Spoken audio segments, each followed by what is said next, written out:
You know, the assault on Israel echoes nearly 20 months of war, tragedy, and brutality inflicted on the people of Ukraine, people that were very badly hurt since Putin launched his all-out invasion.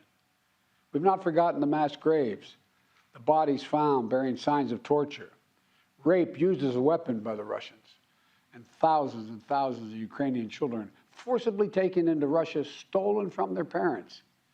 It's sick. Hamas and Putin represent different threats, but they share this in common. They both want to completely annihilate a neighboring democracy, completely annihilate it. Hamas' stated purpose for existing is the destruction of the state of Israel and the murder of Jewish people. Hamas does not represent the Palestinian people. Hamas uses Palestinian civilians as human shields, and innocent Palestinian families are suffering greatly because of them.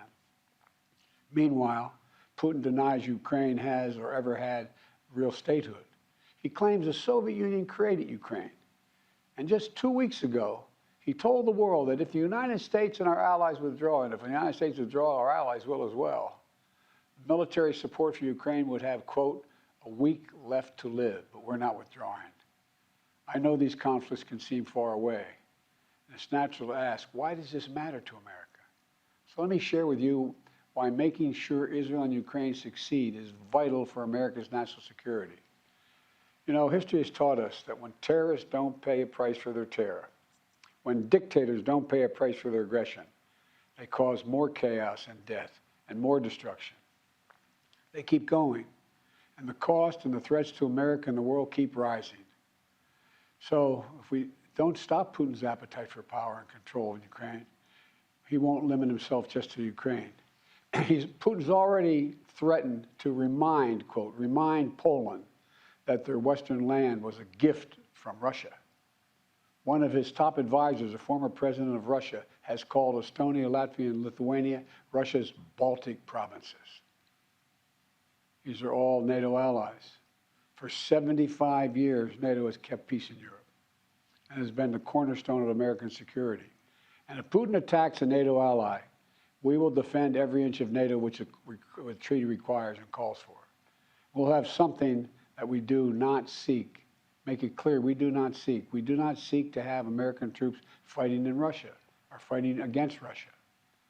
Beyond Europe, we know that our allies, and maybe most importantly our adversaries and competitors, are watching. They're watching our response in Ukraine as well. And if we walk away and let Putin erase Ukraine's independence, would-be aggressors around the world would be emboldened to try the same. The risk of conflict and chaos could spread in other parts of the world, in the Indo-Pacific, in the Middle East, especially in the Middle East. Iran is supporting Russia in Ukraine, and it's supporting Hamas and other terrorist groups in the region, and will continue to hold them accountable, I might add. The United States and our partners across the region are working to build a better future for the Middle East. One where the Middle East is more stable, better connected to its neighbors, and through innovative projects like the India-Middle East-Europe Rail Corridor that I announced this year at the summit of the world's biggest economies. More predictable markets, more employment, less rage, less grievances, less war when connected.